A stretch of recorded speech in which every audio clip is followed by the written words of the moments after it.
Back to the channel. So guys, आज के इस वीडियो में हम क्लास 12th के पॉलिटिकल साइंस का नया चैप्टर अंतर्राष्ट्रीय संगठन को समझेंगे। ये आपकी बुक 1 का 4th चैप्टर है और इस बार आपके इस बुक से 7 चैप्टर्स आ रहे हैं। तो आई होप कि आपने 3 चैप्टर्स अच्छे से कंप्लीट कर लिए होंगे, अच्छे से लर्न कर लिए होंगे और आप इस चैप्टर को अच्छे से अब समझेंगे। तो चैप्टर का नाम ही है अंतर्राष्ट्रीय संगठन। तो इस चैप्टर में बेसिकली जो हमारा मेन पॉइंट होगा वो हमारे अंतर्राष्ट्रीय संगठन के बारे में ही होगा, इंटरनेशनल ऑर्गेनाइजेशन के बारे में ही होगा। तो इस चैप्टर में हमें पढ़ना क्या है वो मैंने टॉपिक्स यहाँ पे लिख दिए हैं कि इस चैप्टर में आपकी बुक में जो हेडिंग्स दिए हैं कि हमें इन पॉइंट्स को कंप्लीट करना है इस चैप्टर में। तो पहला पॉइंट है हमें अंतर्राष्ट्रीय संगठन क्यों चाहिए। तो बेसिकली इस पॉइंट में हम जानेंगे अंतर्राष्ट्रीय संगठन क्या है, उसकी भूमिका क्या है हमारे विश्व में, हमें चाहिए क्यों अंतर्राष्ट्रीय संगठन, इसकी ज़रूरत क्यों पड़ी हमें।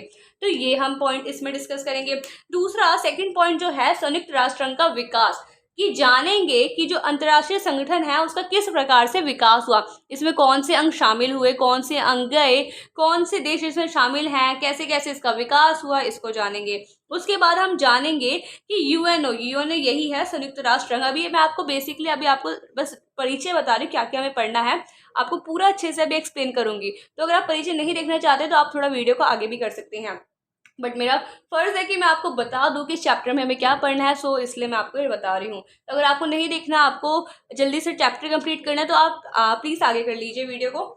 चलिए देखते हैं। थर्ड पॉइंट हमें इसमें देखना है शीत युद्ध के बाद यूएनओ में क्या सुधार किए गए। जब यूएनओ का विकास हुआ तो उसमें कुछ सुधार भी किए जा रहे होंगे, तो क्या क्या सुधार किए गए उसको जानेंगे, सुधार किए गए या नहीं किए गए ये भी जानेंगे।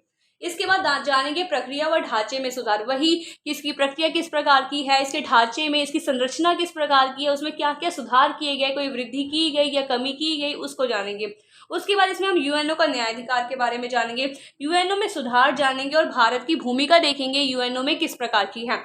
उसके बाद एक ध्रुवीय विश्व में यूएनओ की भूमिका को जानेंगे कि एक ध्रुवीय विश्व में किस प्रकार से यूएनओ जो है वो अपना प्रदर्शन दिखाता है। तो वैसे भी आपने अभी न्यूज़ में ही देखा होगा कि हमारे प्रधानमंत्री योगा दिवस जब हुआ था, योगा डे जब था, इंटरनेशनल योगा डे, तो उस दिन वो यूएनओ में ही उन्होंने योगा किया था, जो कि हमारे लिए बहुत ही प्राउड मोमेंट था। तो आपने देखा ही होगा, वही हम यूएनओ के इसमें बारे में डिस्कस करेंगे। तो वो जो यूएनओ अमेरिका में जो इंटरनेशनल योगा डे पे जहाँ मोदी जी गए थे, वही यूएनओ को हम यहाँ पे डिस्कस करेंगे। सो बेसिकली आपको इस चैप्टर में ये पॉइंट्स पढ़ने हैं। मैं आपको एकदम डीप इसके बारे में बताऊंगी, एकदम अच्छे से एक्सप्लेनेशन दूंगी। तो अगर आपको वीडियो अच्छी लगेगी तो आप लाइक कीजिएगा और शेयर ज़रूर कीजिएगा। तो चलिए इस टॉपिक को स्टार्ट करते हैं बहुत ही अच्छे। बिफोर स्टार्टिंग चैप्टर हमें पता होना चाहिए कि अंतर्राष्ट्रीय संगठन क्या है। तो अंतर्राष्ट्रीय संगठन कुछ नहीं है, संयुक्त राष्ट्र संघ ही है हमारा अंतर्राष्ट्रीय संगठन, इंटरनेशनल ऑर्गेनाइजेशन। तो यहाँ पे मैंने आपको बेसिक से नॉलेज दी है संयुक्त राष्ट्र संघ के बारे में। आई नो कि ये आपकी बुक में नहीं दिया गया है, बट जब हम चैप्टर पढ़ रहे हैं तो हमें बेसिक सी नॉलेज तो ले ही लेनी चाहिए इसमें आखिर जा क्या रहा है। तो पहले तो इसकी स्थापना कब हुई, 24 अक्टूबर 1945 में यूएनओ की स्थापना हुई थी। इसको यूएनओ भी कहते हैं, ठीक है, इंग्लिश में शॉर्ट फॉर्म में यूएनओ याद रखिएगा, वैसे तो संयुक्त राष्ट्र संघ भी कहा जाता है हिंदी में, यूएनओ कहते हैं। यूएनओ की स्थापना कब हुई, 24 अक्टूबर 1945 में हो गई थी और यूएनओ दिवस भी 24 अक्टूबर को मनाया जाता है। बेसिक सी जानकारी है। इसमें कितने सदस्य हैं, इसमें 193 देश शामिल हैं और इसका मुख्यालय न्यूयॉर्क में है। न्यूयॉर्क कहाँ पे है, यूएसए में है, जहाँ पे इंटरनेशनल योगा डे मनाया गया था। अभी हमारे पीएम गए थे जहाँ पे उन्होंने योगा किया था। ओके, तो ये थी बेसिक सी नॉलेज हमारे संयुक्त राष्ट्र संघ के बारे में। But this is very important to you. ये जो हमें यहाँ पे ड्राइंग दी गई है, मेरी ड्राइंग अच्छी नहीं है, आपकी बुक में आप देख सकते हैं यूएनओ का प्रतीक चिन्ह बनाया गया है। सो मेरी ड्राइंग को इग्नोर कीजिए, मैं आपको बस यहाँ पे कंटेंट समझाना चाहती हूँ, मैं आपको बस ये चीज़ बताना चाहती हूँ क्योंकि इससे क्वेश्चन आ चुका है 2023 का प्री बोर्ड एग्जामिनेशन में। So that this very very very important to you. तो आप इसे लर्न कर लीजिएगा कि यूएनओ का प्रतीक क्या है। यूएनओ का प्रतीक में जो हमें ये दिख रहा है ये कुछ मेन उतना नहीं है, बस ये प्रतीक आप पूरा याद रखिएगा। बट जो गोला है जिसमें हमारा वर्ल्ड दिखा है ये इंपॉर्टेंट नहीं है, हमें इससे लेना देना नहीं है, हमें इसकी पत्तियों से लेना देना है। पत्तियों से क्या लेना देना है, पत्तियां पूछी जाएंगी कि किस चीज की पत्तियां हैं, किसका प्रतीक है, पूछी गई हैं 2023 के, मैं आपको बता रही हूँ। जैतून की पत्तियां हैं और विश्व शांति का प्रतीक है। तो आपको लर्न रखना है क्योंकि 2023 के जो प्री बोर्ड एग्जामिनेशन था उसमें ये पूछा जा चुका है। सो आई होप कि आपको सारी बेसिक सी नॉलेज अच्छे से पता चल गई होगी। और हाँ, please please please don't laugh to see my drawing. I know this is not too good but I try कि मैं आपको समझा सकूँ। सो इग्नोर कीजिए इसे। बट गाइज आप ये मत समझिएगा कि मैं आपको चैप्टर से कुछ हटके सम बता रही हूँ या आपकी बुक अलग है, कुछ बुक अलग नहीं है। ये जो चीज़ है ये आपकी बुक में नहीं दी गई है, मुझे पता है। बट मैं आपको जनरल नॉलेज देना चाहती थी, जोड़ा जीके बताना चाहती थी कि यूएनओ का है क्या, आखिर इसमें कितने देश शामिल हैं, कहाँ स्थित है, तो ये सब बताया था मैंने आपको। बट अब हम अपना मेन टॉपिक जो है, हमें अंतर्राष्ट्रीय संगठन क्यों चाहिए, उस पर मूव ऑन करेंगे। सो आप इसको, अगर आपको याद रखना है तो आप याद रखिए, बट ये चीज आपको भूलनी नहीं है, ये चीज आपको एकदम रट लेनी है। तो चलिए नेक्स्ट टॉपिक पर आते हैं बिना किसी देरी। अब हमारा टॉपिक है, हमें अंतर्राष्ट्रीय संगठन क्यों चाहिए, अंतर्राष्ट्रीय संगठन की आवश्यकता क्या है। मे बी ये भी आपका क्वेश्चन आ चुका था 2023 का जो प्री बोर्ड एग्जामिनेशन था उसमें, यही क्वेश्चन आ चुका था, अंतर्राष्ट्रीय संगठन की आवश्यकता क्यों है, ऐसे करके क्वेश्चन आया था। तो आपको इस पॉइंट को भी अच्छे से लर्न कर लेना है। आप 3 नंबर का ये क्वेश्चन आया हुआ था, जहां तक मुझे याद आ रहा है 3 नंबर का क्वेश्चन आया हुआ था ये। तो आपको इसे भी अच्छे से प्रिपेयर कर लेना है। तो चलिए टॉपिक स्टार्ट करते हैं। तो टॉपिक को स्टार्ट करने से पहले आपकी बुक में 2 लोगों के विचार दिए गए हैं कि अंतर्राष्ट्रीय संगठन की महत्वता क्यों है, इतनी ज़्यादा है। तो इसमें एक जो है डेग हैमरसोल्ड, वो कहते हैं कि हमें जो अंतर्राष्ट्रीय संगठन है, मानवता को स्वर्ग पहुंचाने के लिए नहीं, मानव को मतलब स्वर्ग पहुंचाने के लिए नहीं, बल्कि उसे नर्क से बचाने के लिए हमें अंतर्राष्ट्रीय संगठन की जरूरत है। मतलब कि ये नहीं है कि समस्याएं, तो ये नहीं है कि अंतर्राष्ट्रीय संगठन है तो समस्याएं नहीं आएंगी, समस्याएं आएंगी, बट उन समस्याओं को कैसे शॉर्ट आउट करना है, कैसे कम करना है, इसमें जो है अंतर्राष्ट्रीय संगठन महत्वपूर्ण भूमिका निभाएगा। तो ये डेग हैमरसोल्ड ये कहना चाह रहे हैं। फिर दूसरा एक इसमें दिखाया गया है, विचार दिखाया गया शशि थरूर का। शशि थरूर क्या कहते हैं, वो कहते हैं कि जैसे कि जबानी लड़ाई ज़्यादा बेहतर है अगर हम युद्ध करें तो, मतलब कि जैसे अगर युद्ध करते हैं तो क्या होता है, विनाश होता है। बट अगर वही हम बातचीत के द्वारा उस समस्या को हल कर ले तो वो ज़्यादा बेटर है, ना कि युद्ध के, क्योंकि युद्ध में तो हम सभी जानते हैं क्या होता है, विनाश तो होता ही है। तो ये आपके बुक में 2 पॉइंट्स दिए गए थे, तो मैंने सोचा आपको बता देती हूँ, क्योंकि मैंने आपको बताया है कि मैं फुल्ली एनसीईआरटी पे फोकस करती हूँ। जो आपकी बुक में दिया गया मैं एक एक टॉपिक को समझाती हूँ। चलिए बिना किसी देरी के टॉपिक पे आते हैं। तो हमें अंतर्राष्ट्रीय संगठन क्यों चाहिए, युद्ध को समाप्त करने के लिए। हम जानते हैं पहला विश्व युद्ध हुआ, दूसरा विश्व युद्ध भी देखा जिसमें कि कितने ज्यादा विनाश हुआ था।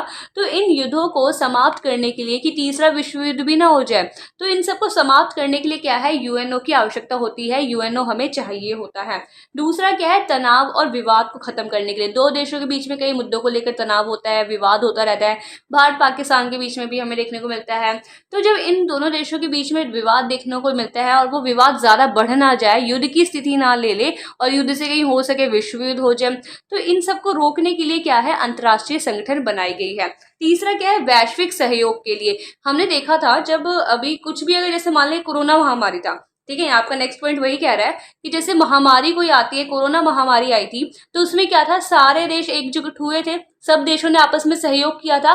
तो उसको मंच किसने प्रदान किया था, अंतर्राष्ट्रीय संगठन ने। अंतर्राष्ट्रीय संगठन ने ही तो मतलब कि एक तरह से मोटिवेट किया था कि हम सब आपस में सहयोग करें।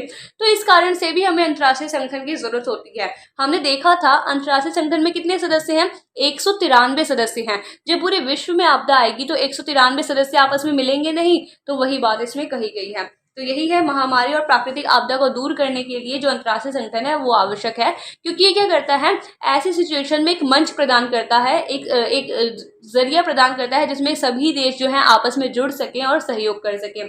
और दूसरा है वैश्विक समस्याओं को। वैश्विक समस्याएं जो किसी राज्य की नहीं है, किसी देश की नहीं है, बल्कि पूरे वर्ल्ड में है। जैसे कि ग्लोबल वार्मिंग, वो हमारे देश की समस्या नहीं है, पूरे वर्ल्ड में ये समस्या हमें देखने को मिलती है। तो इन समस्याओं को किस प्रकार से खत्म करना है, कैसे इसके बारे में हमें निर्णय लेने हैं, उसके बारे में हमें कैसे क्या करना चाहिए, क्या नहीं करना चाहिए, तो इसको जो मंच प्रदान करता है, इसमें जो बातचीत की जाती है वो हमारे यूएनओ में ही की जाती है, अंतर्राष्ट्रीय संगठन में ही की जाती है। तो ये जो थी बेसिक नॉलेज, जो चीजें थी आपको भी पता होना चाहिए। बहुत ही अच्छा टॉपिक है, बहुत ही अच्छा चैप्टर है ये। तो जिसमें हमें पता चल गया कि क्या, क्यों हमें आखिर यूएनओ की जरूरत है, क्यों हमें अंतर्राष्ट्रीय संगठन चाहिए। यही क्वेश्चन अगर घुमा के ले ले कि संयुक्त राष्ट्र संघ की आवश्यकता क्यों है, तो आपको इससे घबराना नहीं है, आपको यही सारे पॉइंट लिख देने हैं। हमें संयुक्त राष्ट्र संघ इन्हीं कारणों से चाहिए, युद्ध ना हो, तनाव या विवाद ना हो, प्राकृतिक आपदा को खत्म करने के लिए, सहयोग करने के लिए। तो आपको ये चीजें सारे अच्छे से पता होनी चाहिए। अब हम आते हैं नेक्स्ट टॉपिक पे, जिसमें हम जानेंगे कि यूएनओ का किस प्रकार से विकास हुआ। करते हैं यूएनओ के विकास वाले टॉपिक को, इसको समझते हैं। तो हम इस टॉपिक में बेसिकली हमें ये समझना है कि यूएनओ का किस प्रकार से विकास हुआ, यूएनओ किस प्रकार से अस्तित्व में आया। आखिर हमने ये तो समझ लिया कि इसकी ज़रूरत क्यों थी, बट अब हम ये जानेंगे कि किस प्रकार से यूएनओ जो था अस्तित्व में आया था, कैसे कैसे इसमें देश शामिल होते गए। तो आप पहले इसमें एक चीज़ याद रखेंगे कि यूएनओ से पहले कौन थे, इसके पापा जी थे भाई। कौन थे, इसके पापा जी थे, जिनका नाम था league of Nations. League of nation जो थे वो लीग ऑफ नेशन जो था वो भी एक अंतर्राष्ट्रीय संगठन था, और ये यूएनओ से पहले ही अस्तित्व में आया था। पहले ही इसकी स्थापना की गई थी। कब की गई थी? 1920 में इसकी स्थापना कर दी गई थी। बट जब इसकी स्थापना की गई थी 1914 से 1918 में, जब हमारा फर्स्ट वर्ल्ड वॉर हुआ, तो बहुत सारे देश थे, उन्होंने देखा कि हमें एक ऐसे संगठन की जरूरत है जो कि क्या है, सेकेंड वर्ल्ड वॉर ना होने दे। क्योंकि फर्स्ट वर्ल्ड वॉर का जो परिणाम देखने को मिला वो बहुत ही ज़्यादा विनाशकारी था, बहुत ही ज़्यादा उसके बैड फैक्टर देखने को मिले। तो इस कारण क्या है, बहुत सारे देशों ने, बहुत सारे विशेषज्ञों ने जांच की, देखा कि हमें एक ऐसे संगठन की ज़रूरत है जो सेकेंड वर्ल्ड वॉर ना होने दे। तो इस कारण से क्या हुआ, 1920 में लीग ऑफ नेशंस की स्थापना की गई। बट लीग ऑफ नेशंस जो था अपने कार्य को पूरा नहीं कर सका। जो उसका मेन मोटिव था कि सेकेंड वर्ल्ड वॉर को खत्म करना, बट वो नहीं कर सका ऐसा, क्योंकि 1939 से 1945 में सेकेंड वर्ल्ड वॉर हुआ। तो इसमें क्या है, लीग ऑफ नेशन जो था वो फेल हो गया। तो इसी के कारण लीग ऑफ नेशंस के उत्तराधिकारी के रूप में यूएनओ की स्थापना की गई। आप इसे याद रखेंगे कि लीग ऑफ नेशन जो था यूएनओ से पहले ही अस्तित्व में आ चुका था, बट वो सेकेंड वर्ल्ड वॉर नहीं रोक पाया। तो इस कारण से क्या है, यूएनओ का विकास किया गया, यूएनओ की स्थापना की गई। कब की गई? 24 अक्टूबर 1945 में। इसकी जब स्थापना की गई तो 51 देशों ने घोषणा पत्र पर हस्ताक्षर करके संयुक्त राष्ट्र संघ यानी कि यूएनओ का स्थापना किया, यूएनओ का अस्तित्व में लेकर आए। 2011 तक इसमें सदस्य संख्या कितनी होगी? 193 इसमें देश शामिल हो गए। लगभग सारे ही कंट्री जो हैं यूएनओ के सदस्य हैं। यूएनओ में कम से कम 193 सदस्य, हमने ये भी जान लिया। यूएनओ में टाइम टू टाइम इंडिया भी शामिल हुआ, यूएनओ में बहुत सारे देश जो थे वो शामिल हुए, जिससे इसकी सदस्य संख्या 193 हो गई। तो उसके बाद इसका महत्वपूर्ण अंग जो देखने को मिलता है, अभी हम ये भी जानेंगे, यूएनओ के 6 अंग होते हैं, उसको भी समझेंगे। तो सबसे पहले आप ये जानिए कि यूएनओ का सबसे महत्वपूर्ण अंग कौन सा है, तो वो है सुरक्षा परिषद। इससे भी आपके एग्जाम में क्वेश्चन आ चुका है। 2023 का जब प्री बोर्ड एग्जामिनेशन हुआ था उसमें भी ये क्वेश्चन आया था, और जो बोर्ड एग्जाम हुआ था उसमें भी ये क्वेश्चन आया था। सुरक्षा परिषद आप समझ सकते हैं ये कितना इंपॉर्टेंट है। तो इस सुरक्षा परिषद को अब हम डिटेल में समझेंगे कि सुरक्षा परिषद आखिर है क्या। तो आई होप कि आपको ये सारी चीज़ें समझ में आ गई होंगी। बस आपको इसमें ये सारी चीज़ें बस याद रखनी थी, बाकी सारा तो आपका आगे मैं बता ही समझते हैं सुरक्षा परिषद को, जो कि बहुत ही ज़्यादा इम्पोर्टेंट है आपके एग्जाम के लिए, क्योंकि सुरक्षा परिषद से क्वेश्चन आता ही आता है। कि सुरक्षा परिषद को पूछ लेंगे संरचना किस प्रकार की, संरचना मतलब कि इसमें सदस्य किस प्रकार के हैं, किनको क्या अधिकार प्राप्त हैं, तो ये पूछ सकते हैं। तो आपको सुरक्षा परिषद जो है बहुत अच्छे से लर्न करना है। सुरक्षा परिषद में कुल कितने सदस्य हैं? 15 सदस्य हैं सुरक्षा परिषद में, जिसमें कि 5 स्थायी सदस्य हैं, जिनकी सदस्यता क्या है, एकदम फिक्स्ड है कि ये कभी भी चेंज नहीं होंगे। और 10 अस्थायी सदस्य हैं। अस्थायी सदस्य मतलब हर साल चेंज होंगे, कोई दूसरा सदस्य आएगा, फिर कोई दूसरा सदस्य आएगा दूसरे साल पे, तो ये हर साल चेंज होते हैं। बट जो 5 स्थायी सदस्य हैं उनकी जो सीट है वो एकदम फिक्स है, और उनको कुछ अधिकार भी प्राप्त होते हैं, उनके बारे में भी पढ़ेंगे हम। तो इसमें कौन है सदस्य? इसमें है ब्रिटेन, रूस, अमेरिका, फ्रांस और चीन। अगर आपको कहूँ मैं ट्रिक से कि आप कैसे याद कर सकते हो, तो आप याद कर सकते हैं ब्राव्स करके। कैसे याद करेंगे? ब्राव्स। इंग्लिश में बी स्टैंड करता है ब्रिटेन को, आर रूस को, ए अमेरिका को, और एफ फ्रांस को, और सी चीन को। तो आपको ये ऐसे ट्रिक से जल्दी से लर्न हो जाएगा। तो आपको याद रखना है सुरक्षा परिषद में कुल 15 सदस्य हैं, जिसमें कि 5 स्थायी हैं, और 5 स्थायी को याद करने का ट्रिक मैंने आपको बता दिया है कि क्या है, वो ब्राव्स है।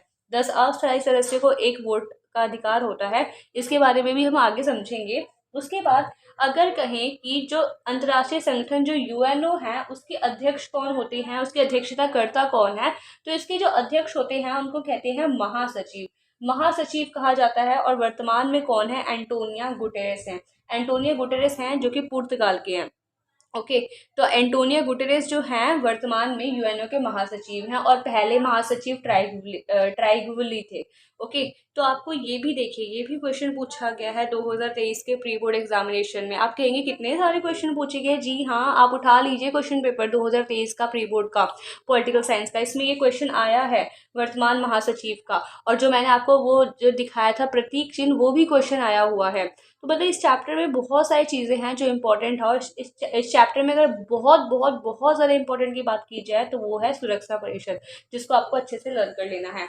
इसके बाद आपकी बुक में कुछ एजेंसियां दी गई हैं, WHO, UNDP, तो उनके बारे में हमें कुछ कुछ एजेंसियों के बारे में पढ़ना है, क्योंकि आपके सिलेबस में 3 एजेंसियां दी गई हैं, यूनेस्को, ILO, यूनिसेफ। तो उसके बारे में भी हम समझेंगे, जो एडेड टॉपिक है आपका। अभी बेसिकली हमने यहाँ तक यूएनओ के विकास के बारे में अच्छे से समझ लिया है, सुरक्षा परिषद को समझ लिया है जिसमें 5 स्थायी सदस्य हैं, 10 अस्थायी सदस्य हैं। ट्रिक भी देख लिया है कि कैसे याद करेंगे 5 स्थायी सदस्य को, और इनको क्या अधिकार प्राप्त होता है, ये भी आगे वैसे डिटेल में मैं आपको बताऊंगी, बट यहाँ पे शॉर्ट में बता दे रही हूँ आपको। इनको वीटो का अधिकार प्राप्त होता है, ये भी जानेंगे अभी हम।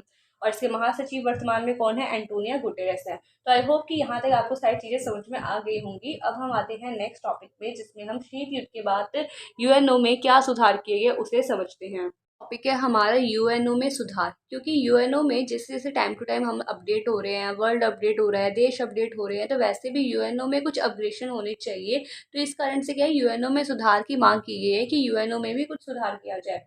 तो यूएनओ में पहले तो 2 तरह के सुधारों की मांग की गई। तो पहले सुधार की मांग क्या की गई? यूएनओ की बनावट और उसकी प्रक्रिया में सुधार की जाए। क्योंकि जो यूएनओ की बनावट में अभी हमने सुरक्षा परिषद में देखा कि उसमें कितने सदस्य थे? 15 सदस्य थे। और कई सालों से इनकी सदस्य जो है 15 सदस्य ही हैं, बढ़े ही नहीं। ये नहीं कि 20 हो जाए, 25 हो जाए, नहीं, 15 सदस्य ही रहे हैं। तो ये स्थिर है। तो इस कारण से क्या है, ऐसी मांग की जा रही है कि स्थायी और अस्थायी सदस्यों की संख्या जो है बढ़ाई जाए। अगर 15 है तो 20 कर दी जाए। क्यों? क्योंकि जनसंख्या बढ़ी जा रही है, पॉपुलेशन बढ़ी जा रही है। तो इसके हिसाब से बस 5 सदस्य या 15 सदस्यों की राय पे तो हम पूरे वर्ल्ड को नहीं चला सकते ना, पूरे वर्ल्ड के लिए निर्णय नहीं ले सकते ना। तो इसके लिए क्या है, स्थायी और अस्थायी सदस्यों की संख्या बढ़ाने की मांग की गई है। और इनमें किनको सदस्यता देने की मांग की गई है? इनमें एशिया, अफ्रीका और दक्षिण अमेरिका से देशों को शामिल करने की मांग की गई है कि आप एशिया से सदस्य, एक स्थायी सदस्य बनाइए, अफ्रीका से बनाइए, दक्षिण अमेरिका से बनाइए।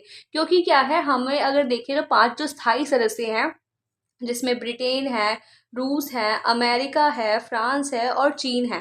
तो ब्रिटेन, रूस, अमेरिका, फ्रांस, चीन। एशिया से अगर हमें देखा जाए तो एशिया तो बहुत बड़ा महाद्वीप है, उससे केवल एक ही देश है और वो भी कौन है? चाइना है।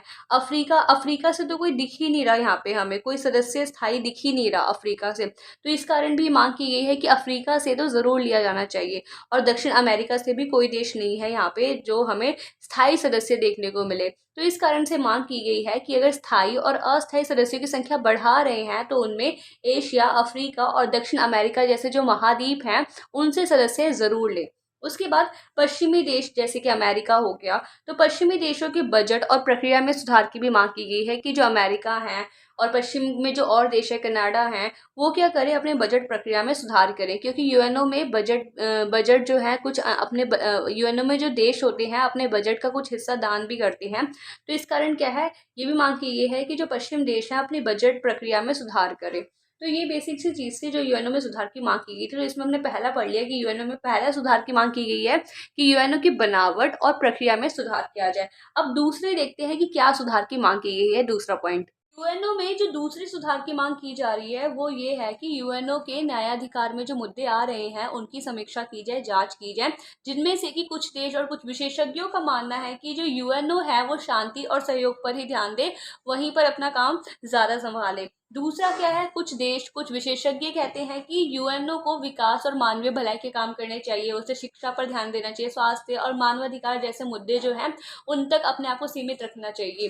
तो अब बेसिकली हमने यूएनओ में सुधार के बारे में पढ़ लिया, बट इन सुधारों की मांग क्यों की गई? इससे पहले मैंने आपको यही बताया था कि जब यूएनओ का गठन किया गया था 1945 में, तो उस टाइम की स्थिति कुछ और थी और अब की स्थिति कुछ और है। वर्तमान में कई सारे चेंजेस हो रहे हैं, 2023 में, 24 में, आने वाले समय में भी कई सारे चेंजेस हो जाएंगे।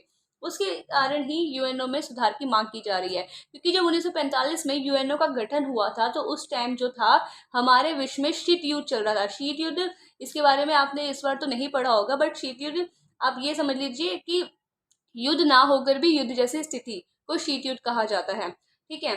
तो 1945 में जब इसका गठन हुआ था तो उस टाइम हमारे वर्ल्ड में शीत युद्ध की स्थिति थी। अब उस टाइम की जो परिस्थितियां थी वो सब अलग थी। उस टाइम सोवियत संघ बिखर गया था, जो अमेरिका था वो ज़्यादा ताकतवर हो गया था। तो ये सारी चीज़ें बहुत ही हमें देखने को मिली थी। तो उस टाइम की परिस्थिति अलग थी और आज की परिस्थिति अलग है। तो इस कारण से है यूएनओ में सुधार करने की आवश्यकता पड़ गई है कि यूएनओ में सुधार किया जाए, यूएनओ में भी कुछ चेंजेस किए जाए। तो इस कारण से यूएनओ में सुधार की मांग की जा रही है। तो यहाँ पे हमने यूएनओ में सुधार के बारे में पढ़ लिया है। अब इसकी प्रक्रिया और ढांचे में जो सुधार की मांग की जा रही है उसको थोड़ा डिटेल में समझते हैं आगे। टॉपिक है हमारा प्रक्रिया तथा ढांचे में सुधार। अब सुधार की तो मांग की ही जा रही है, बट सुधार कैसे किया जाए, सवाल ये आता है कि सुधार कैसे किया जाए, हम कैसे चेंज लेकर आए यूएनओ में।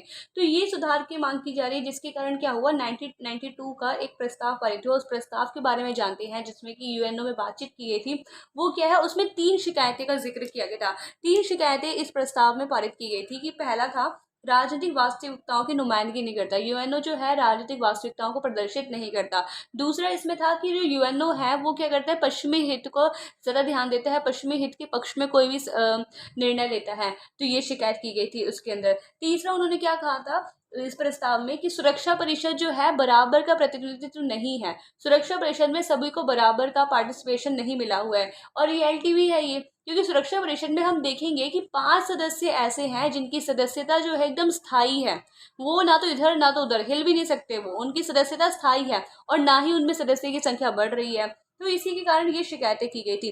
तो इसी को मद्देनजर रखते हुए जो यूएनओ के महासचिव थे कोफी अन्नान, उन्होंने क्या किया, 1997 में जांच शुरू करवाई कि कैसे हम यूएनओ में सुधार करें, कैसे हम चेंजेस लेकर आए। तो इसको ध्यान में रखते हुए सुरक्षा परिषद एक सवाल आया जिसमें कि उन्होंने कुछ मानदंड बताए, कुछ विशेषताएं बताएं कि अगर किसी देश को सुरक्षा परिषद का स्थायी सदस्य बनना है, 5 स्थायी सदस्य थे तो उनमें सदस्य संख्या बढ़ाने की बात की जा रही थी। उन्होंने कहा था कि अगर किसी देश को स्थायी सदस्य बनना है सुरक्षा परिषद को, तो उन्हें कई तरह की विशेषताओं को ध्यान में रखना होगा, उनमें कई प्रकार की विशेषताएं होनी चाहिए उस देश के अंदर।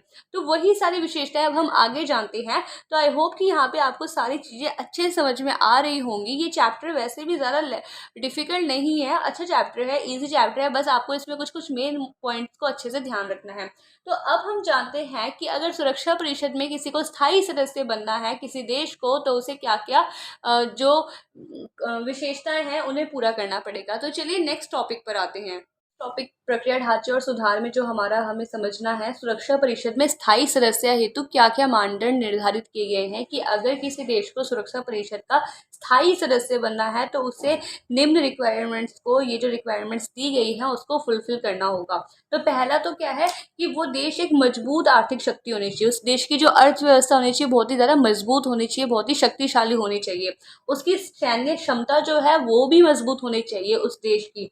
और वो यूएनओ के बजट में अंशदान भी करता हो, मतलब यूएनओ का एक बजट होता है जिसमें कि सारे देश जो होते हैं कुछ ना कुछ उसमें दान करते हैं, या कह सकते हैं चंदा देते हैं, बेसिकली इस टाइप का कह सकते हैं आप। तो यूएनओ के बजट में जो उसका अंशदान हो वो बहुत ही ज़्यादा अधिक हो, ये नहीं कि छोटा मोटा सा दे दिया, नहीं, ज़्यादा होना चाहिए उसका, तो वो देश स्थायी सदस्य बनने लायक है।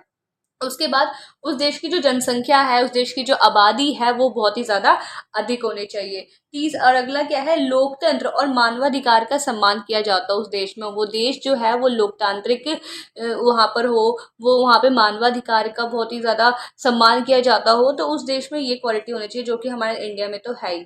उसके बाद उस देश में भूगोल, अर्थव्यवस्था और संस्कृति भी बेसिकली अच्छी होनी चाहिए, उसमें विविधता होनी चाहिए। तो जो देश इन सब मानदंडों को पूरा करता होगा वो क्या बन जाएगा, सीधे स्थायी सदस्य बन जाएगा। तो ये स्थायी सदस्य हेतु कुछ मानदंड निर्धारित किए गए। बट अब ये स्थायी सदस्य हेतु मानदंड तो निर्धारित कर दिए गए, बट इसमें भी समस्या आ गई। इसमें क्या समस्या आ गई, इस पे देशों ने बोला ठीक है, आपने तो हमें बता दिया कि स्थायी सदस्य बनने के लिए हमें ये सारी रिक्वायरमेंट्स पूरी करनी है, बट कितनी रिक्वायरमेंट्स, लोग प्रश्न, जो देश थे वो प्रश्न करने लगे, क्या करने लगे कि कितनी बड़ी आर्थिक शक्ति होनी चाहिए, हमारी अर्थव्यवस्था कितनी बड़ी होनी चाहिए, कितनी हमारी सैन्य क्षमता होनी चाहिए। मतलब वो पूछने लगे कि कितने पे, जैसे कि अगर होता ना एक रिमार्क कि आपके 7 से ज़्यादा ही नंबर आने चाहिए, 10 में से 7 में से ज़्यादा ही नंबर आने चाहिए। तो वैसे ही देश क्या करने लगे, प्रश्न उठाने लगे कि हमारी अर्थव्यवस्था कितनी अधिक होनी चाहिए, हमारी सैन्य क्षमता कितनी अधिक होनी चाहिए, ऐसे ऐसे करके प्रश्न उठाने लगे। उसके बाद उस जैसे कि अब इसमें बोला है जनसंख्या जो है उस देश की अधिक होनी चाहिए। अच्छा, अगर जनसंख्या अधिक होगी तो आप बताइए मुझे, क्या वो हमारे विश्व के लिए अच्छी चीज़ होगी? जनसंख्या बढ़े जा रही है, बढ़े जा रही है, क्या वो किसी देश के लिए अच्छी चीज़ होगी? नहीं। तो इस पर भी सवाल उठने लग गए कि एक जनसंख्या कैसे किसी देश को अच्छा बना सकती है अगर जनसंख्या अधिक है। और ये इसमें कि वो यूएनओ का जो हमने पढ़ा था कि बजट में उसका अधिक अंशदान होना चाहिए, तो कितना अधिक होना चाहिए, कितना हमें देना है। तो ये सारे जो है सवाल उठने लगे कि ठीक है, अगर हमें स्थायी सदस्य बनना है तो कितना, ऐसे करके वो पूछने लग गए, देश जो है वो सवाल उठाने लग गए। तो ये हमने इसमें ये तो चीजें समझ ली कि स्थायी सदस्य बनने हैं तो हमें ये सारी चीजों को फुलफिल करना होगा देशों को। और इस पे भी सवाल उठाए जा रहे थे, तो उन सवालों को भी हमने जान लिया है। अब हम आते हैं इसके नेक्स्ट टॉपिक पे।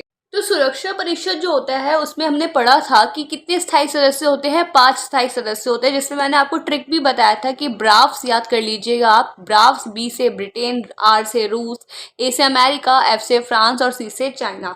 ओके, तो ये आप ट्रिक आपने लर्न कर ही लिया होगा। तो 5 सदस्य थे। अब इन 5 सदस्यों को कौन सा अधिकार प्राप्त था? वीटो का अधिकार प्राप्त था। वीटो का अधिकार क्या होता है? वीटो का अधिकार बेसिकली ये अधिकार किस लिए होता है, जैसे कि मान लीजिए कि जो अस्थायी सदस्य हैं, सारे जो अस्थायी सदस्य हैं, 192 जो देश हैं, उन्होंने क्या किया, किसी निर्णय को लेकर वोट किया। बट जैसे चाइना को कोई ये निर्णय अच्छा नहीं लगा तो वो क्या करेगा, वीटो का इस्तेमाल करेगा। वीटो का इस्तेमाल करके वो उस निर्णय को ही रोक देगा, उस क्वेश्चन को ही रोक देगा, उस जो मुद्दा उठाया था उसको ही रोक देगा और उस पर फिर आगे कोई निर्णय नहीं लेगा। तो यही है कि वीटो का अधिकार जो है, इसका यही फायदा होता है कि अगर किसी सारे देश जो हैं किसी चीज के पक्ष में हैं, बट अगर कोई स्थायी सदस्य जो है उसका विरोध करता है तो और वीटो का यूज करता है, तो वो तो हमारा जो सारा जो निर्णय है, जो भी सारा मुद्दा था, वो वही उसी टाइम खत्म हो जाएगा। तो ये बेसिकली है वीटो का पावर, जिसके पीछे बहुत सारे लोग जो बहुत सारे देश जो हैं तभी स्थायी सदस्य बनना चाहते हैं, स्थायी सदस्यता प्राप्त करना चाहते हैं। और दूसरा क्या इनमें फायदा होता है स्थायी सदस्य बनने का, कि उनकी सदस्यता जो रहती है वो स्थायी रहती है। क्योंकि अगर हम अस्थायी सदस्य में देखेंगे तो इन्हें 1 वोट का अधिकार प्राप्त होता है और ये केवल 2 वर्षों के लिए चुने जाते हैं। 2 वर्षों बाद फिर नए सदस्य आते हैं। तो इसमें क्या होता है, स्थायी सदस्य जो सुरक्षा परिषद के स्थायी सदस्य हैं उनमें ऐसा नहीं होता। उनमें जो उनकी सदस्यता होती है वो एकदम फिक्स्ड रहती है, एकदम स्थायी रहती है।